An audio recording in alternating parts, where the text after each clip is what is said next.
There's something quietly desperate about the way we chase balance these days, isn't there? We download meditation apps at 2 a.m. We promise ourselves we'll finally start that yoga practice. We buy books about finding peace that sit unread on our nightstands.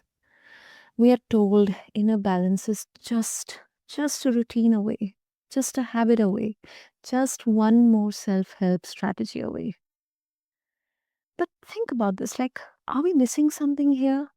Like, what if the chaos we feel isn't just about our schedules or our thoughts, but about energies we can't quite name? Well, listeners, I 100% can relate to that, and I hope you do as well. And welcome everyone to the Mindful Journey podcast. Today, we are exploring a perspective on inner balance that might challenge some of what you think you know, or it might validate something you have quietly felt, but then you couldn't articulate, just like me. And my guest, Herman Petrick, an energy healer, spiritual guide who has spent over a decade working with what he describes as the unseen forces that shape our inner worlds. Now, from his base in Portland, Oregon, to remote sessions across the globe, Herman works with people experiencing everything from chronic anxiety to unexplained sleep disturbances, but approaching these issues through the lens of energy clearing and spiritual realignment. And I'll be honest, listeners, this conversation is going to venture into a territory that some of you might find unfamiliar, maybe even skeptical. That's absolutely fine. And I think that's what this show is it's about. It's about exploring different paths to well-being with curiosity, openness, asking the hard questions, and letting you decide what resonates. So whether you are someone who is still deeply connected to energy work or someone who has never considered it, I think you'll find something valuable in Herman's perspective on what it really takes to find balance from the inside out. So, Herman, welcome to the Mindful Journey, and I'm really honored to have you here. Thank you. I appreciate you inviting me onto your show. Super, that's beautiful. So, Herman, to begin with, let's first try to explore, because you work specifically with what you call energy clearing, removing negative energies, closing dark portals. Like, frankly, they might sound uh, pretty out there to a lot of listeners.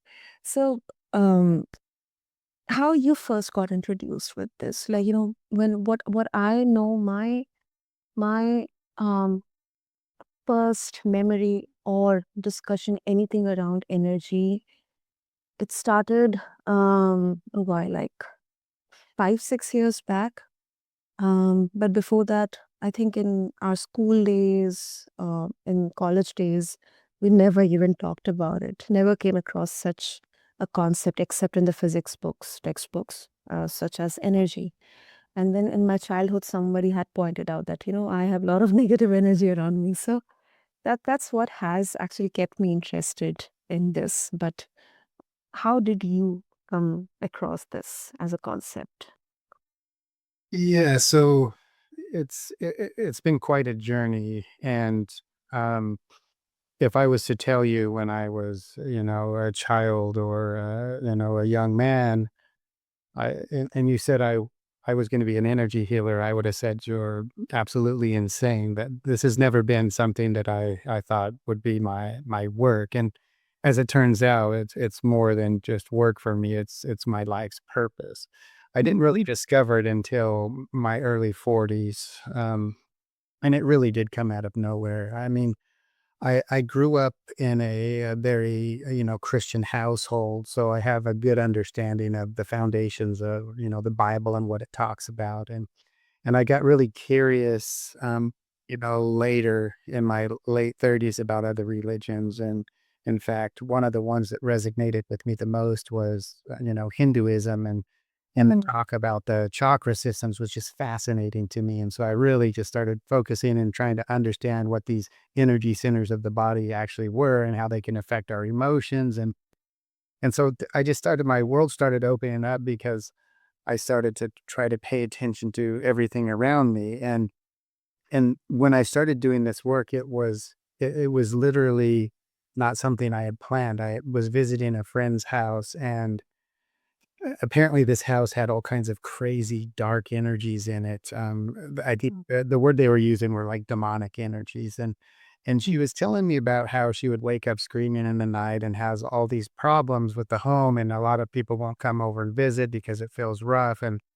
I was in the house, and I didn't really notice anything, and I don't my I don't have a lot of fear around this type of stuff. And so when she told me this, I it just something clicked in my, like an instinct, just I just thought, you know what, I can fix this. And I, without telling her, I kind of walked around the house and internally just said, I don't know who you are, what you are, but this is my space. You need to leave. And in so many words, and then just left it at that, and didn't really mention anything to her. And then a few weeks later, I was talking to her on the phone and said, "Hey, how's your house? That was really weird." And she's like, "Oh, it's funny because ever since you left, I haven't had any problems."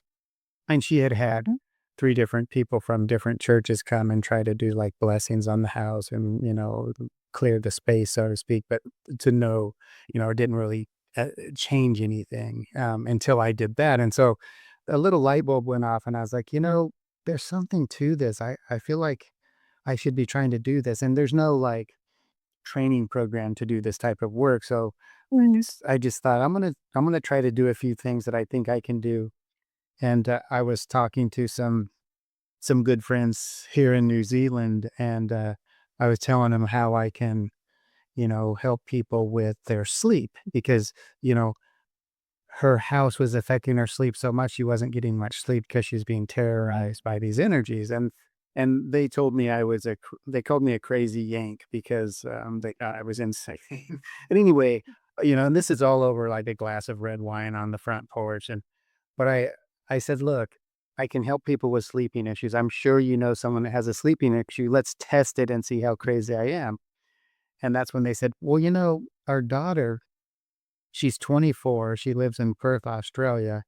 Ever since she was 14, so for 10 years, she's been having nightmares.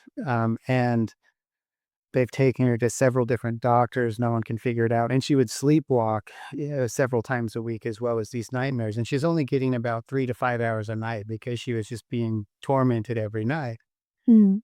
And so I said, "Okay, all I need is her first name. I don't need her address. I don't need any details. I'm just going to do some work for her, but I don't want you to tell her I'm doing the work because I don't want you guys to come back to me and say it's a placebo effect."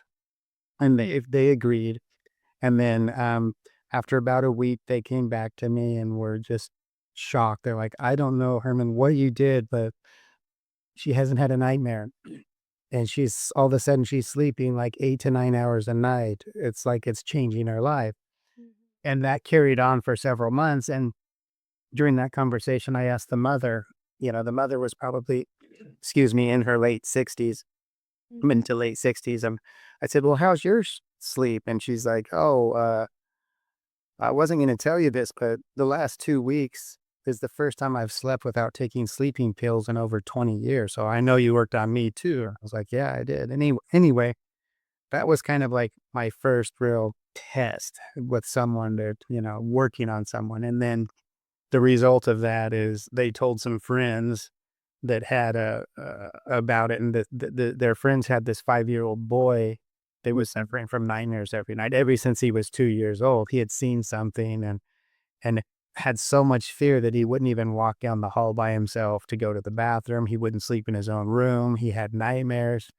And the people called me, and I just had a phone conversation, said, "Yeah, I can help him." And, I did the work, and instantly the boy lost his fear. He started sleeping in his own room, no nightmares. Mm. Um, and then they started telling other people, and all of a sudden I started getting phone calls from random parents wanting me to help their child with sleeping issues. And so that's when I realized, this could work. It's working on these young kids.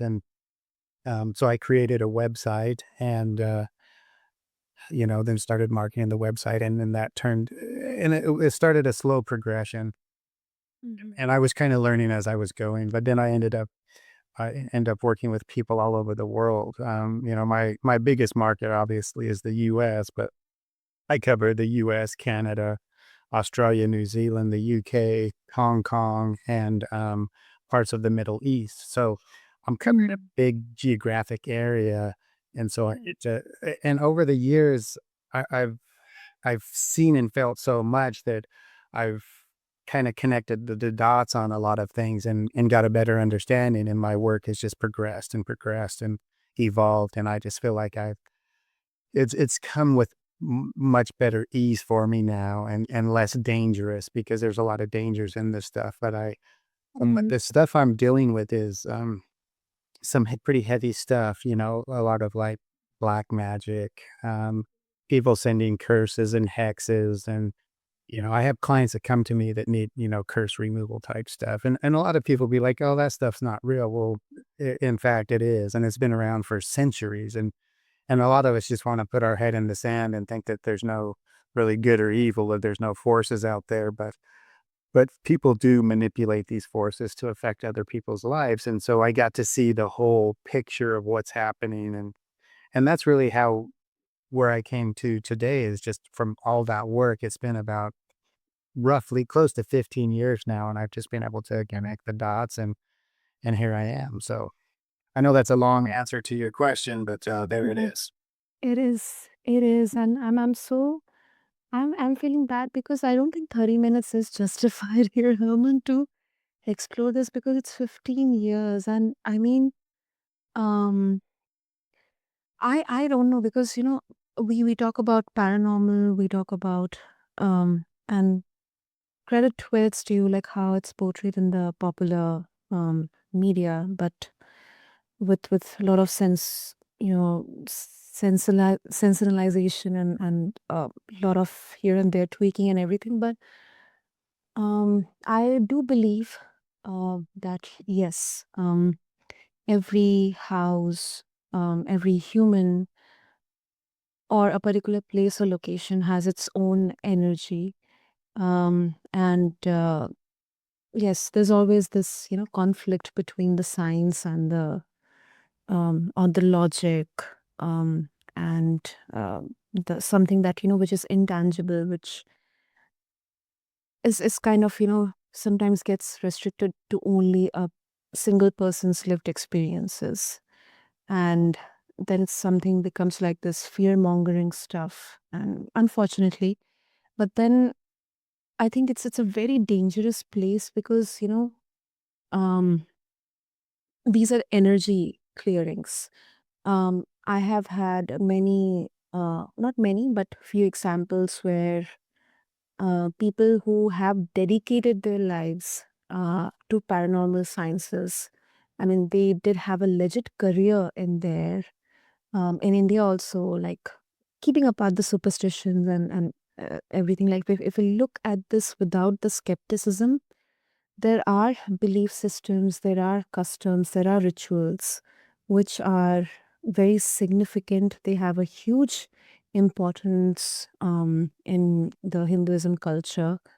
In fact, in Middle East, we talk about the evil eye, the black magic stuff. I mean, um, when we go to the Western world, we have, I've seen so many documentaries around that. So, um, yes, I absolutely believe in this, but it doesn't mean that um, we have to take sides in here.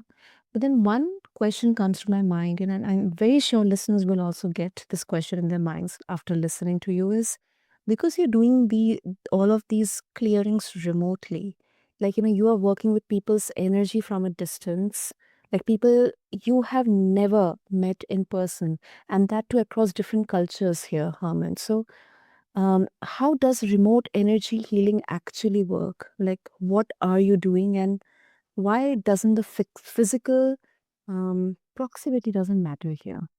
If you are enjoying the mindful journey, take 2 seconds to follow or subscribe wherever you are listening. It helps the show reach more people who need a softer, steadier space to land. And if he can leave a quick review, it seriously make a difference. Now, let's get back to the conversation. Yeah, that's a very good question, and a lot of people think that and fail to ask me that question. And to start it out, let's think in terms of energy. Everything is energy. We're an energy. Everything around us is energy. And so, and we're all connected. We're connected to everything. Um, and so I have this gift, this ability where I can connect with anyone, anywhere, without knowing any specifics about them. And so it's because I have a deep connection to my true self, I'm able to just connect to anyone. And when I make that connection, it's never wrong. So for an example, you can tell me that your sister's child is having an issue and not tell me any of the details. Say your sister's child's having trouble with hearing voices. I can say, okay, I can fix that for you. And just by me tuning in and connecting to you, to your sister, then to her son, I can work on her son without knowing where he is geographically, and the results will be almost instant. And your sister's child or son wouldn't even know that I'm working on him and for the effects to start to happen. I know it's a hard concept to think that we're all connected, but you know, there's really in time and space that is really kind of just a construct for us where we can connect to anyone. It would be like in most religions, when you pray for someone, Yeah. let's say you're praying for someone that's in another country, that's a family member or friend. Do you have to pray for someone right in person? Do you have to put your hands on them for the prayer to be effective? And Mm. if that's the case, then all of these religions that send prayers are doing it for nothing because it wouldn't work. And the same thing goes, you can look at it as a prayer, so to speak. But for me, the difference between what I'm doing and praying is asking for something where when I connect, I'm not asking, I'm telling something, I'm commanding something. And to be able to do that, you really have to come from a place of power, and it has to come really deep from your inner soul or from your heart. It's Mm. not like an ego or a mind thing. It's a making sure you're connected to your true source. And it's not necessarily me doing the work, it's me setting my intention for the work to be done. Um, and yes, it is a hard concept to grasp, but I've done it for thousands of people and seen such amazing results that it's hard to dispute. And a lot of people don't have, almost everyone carries around you can call a negative energy. I call them energetic parasites. Almost everyone carries those around, but doesn't realize it, and they handle them differently. But then when it gets really bad, because it's like it slowly builds and builds and builds. When it gets really bad, that's when people start suffering from a little bit of anxiety, mind chatter, hearing voices, sleeping problems, and all of this leads to depression. And it's sometimes it's so subtle, and we just don't pay attention to our bodies. And if we really just sit back and try to quiet our mind, that's the best thing we can do to try to connect to who we are and see what's going on internally with our own energy. Yeah, that actually makes sense. Actually makes sense. And like, but you would still need some details, like for example, something kind of another in this, aspect of the mysterious or something which may not be logically explained. Let's say astrology, like people take names, then date of birth, or time of birth, location of birth, a lot of details in here. Sometimes even I've heard conversations where people would say that never ever give someone their date of birth, your date of birth, because it can be then you would be prone to some kind of black magic thing, or like putting curse. I've heard this, and I'm not saying that it's true. um but um like, do you still need, like, how exactly do you start with? And another question, I know we have 5 minutes left, but Herman, I'm so curious to know, like, as a child, Did you ever realize that you have this gift within you? No, I didn't, and I think most people don't because we're so disconnected from who we truly are, and we're disconnected by design. You know, we're taught specific things, and we form these beliefs, and these beliefs that we're all separate when really it's we're all connected, and so we're all separate individuals, and so no, this was never a thought of mine. You know, so, and but to your point about people asking for your date of birth and the picture, this and that, I mean, some people do need that, but I gotta say that I've worked with a lot of people that have worked with other energy healers, so to speak, that have given all those details in their pictures, and the people kind of almost blackmail them or tell them, "Oh, you need to pay me this or this is gonna happen." And so the person that's meant to be the healer ends up being like a stalker or someone that's stealing energy from that person, and they need the picture and all the details to do that. And so the work I do a lot of the times is undoing what other people have done to others in the terms of trying to help them. So there's a lot of people that are not have good intentions when they're working with people, especially when they're asking for photos and, you know, it turns into more of a ritualistic type thing where they're taking your photo and your date of birth, all your information and lighting candles and doing whatever ritual they need to do to summons whatever energy they need to summons to send to that person. And it sometimes that creates a lot of problems. I mean, I'm sure a lot of them do good work, but there's a fair amount of them that do a lot of negative work for these people that are suffering already. They're reaching out for help and they're reaching out to like predators. It's really disheartening to see that happen, but the reality is that it does happen. So you really need to have a level of trust, and it's hard to have a level of trust when you're because when the people reach out to me, they're at their lowest points in their life. They're really struggling, unless it's a mother for their child or for their partner or whoever. But yeah, it's definitely there's definitely something to that, giving your birth date and 'cause and your photo and all of that stuff. But with my work, again, I don't use any of that information. I typically ask for the first names of the people that they want me to clear that's part of their family. Mm. Mhm, mhm. And you're very, very right because unfortunately, yes, there are bad actors, predators out there who will try to have financial gains from your vulnerabilities. And I think that's shameful. That's shameful, and that kind of puts a huge dent on even if there is a genuine credibility, there is a genuine trust, within such gifts and capabilities of individuals around the world. And yeah, I mean, it is what it is, but then it doesn't mean that, the entire concept is not true, or it doesn't stand any credibility here.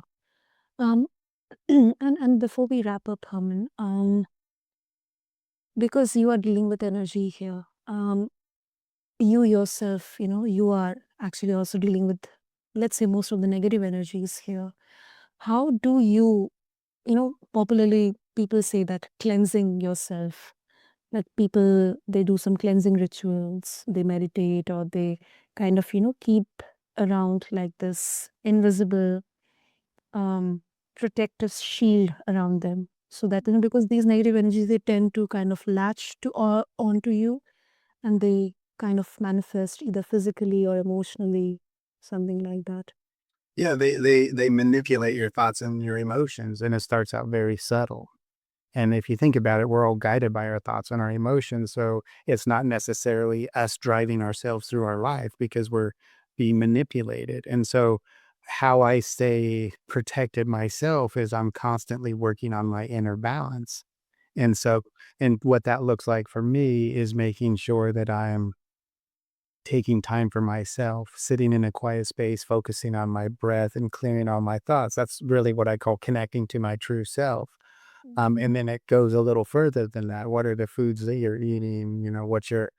What's are you doing any exercise? It's kind of a mind, body, soul type thing. You can't just have one. But like you mentioned, this bubble around you of protection. I like to say that that's your aura.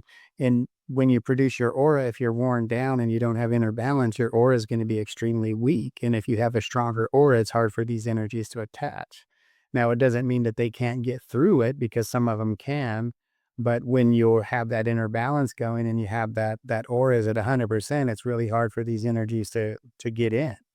But the problem with that is the ones that are already there, because we pick these up from day one all the way through life, and it just builds and builds and builds. So we have to make sure that it's kind of like, if you think of a car wash analogy, if you need to have a coat of wax put on your car, but your car is dirty and you just put the wax over the top, that's no good. You got to cleanse the car first, clean the car, then put the wax on, and the wax is the protection.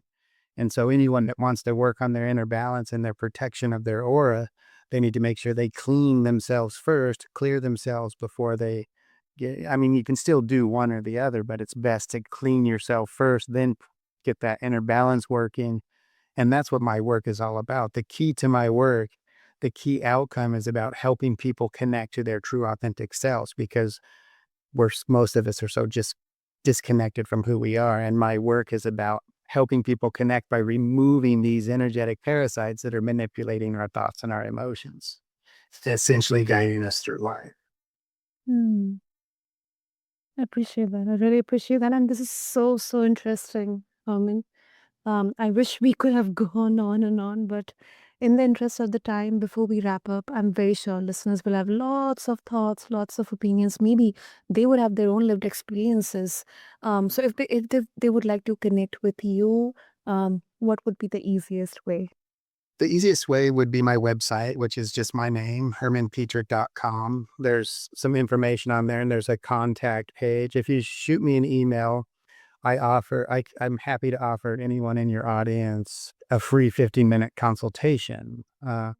Just maybe make a comment that, hey, I heard you on this podcast, and I'd like to have a conversation. Then I'll send them a link to schedule a free 15-minute call, and I can talk one-on-one with them about how I can help them specifically, or their family members specifically. But it's hermanpetrick.com. Shoot me an email, and I'd be happy to have a conversation. That's really, really amazing. And listeners, you heard that. And what I'll do for you is, to make it easier, I'll have all the details, the links in the show notes. So find them attached along with this episode on whichever platform you're listening to the Mindful Journey podcast on. And, listeners, what I hope you take from this is, whether Herman's approach to energy work, it resonates with you, or whether you are firmly in the camp of evidence-based psychology or somewhere in between, I believe the real question is the same. What do you need to feel whole? Maybe it's clearing your energy field, maybe it's therapy, maybe it's medication, community, justice, maybe all of the above. Or maybe it's something that you haven't discovered yet. But then we live in a world that profits from telling us that we are broken and they only have the fix. Sometimes we are hurting and we do need help, real, profound, transformative help. Sometimes that help can be in the most unexpected corners of the world. So do connect with Herman. Feel free to share your thoughts. I'll have all the details in the show notes, as I mentioned. And Herman, thank you. This was really genuinely very interesting, very thought provoking conversation. And I really appreciate you opening up. Yeah, thank you. I appreciate you having me on your show. I really enjoyed it, and looking forward to connecting with some of your listeners. Absolutely, absolutely.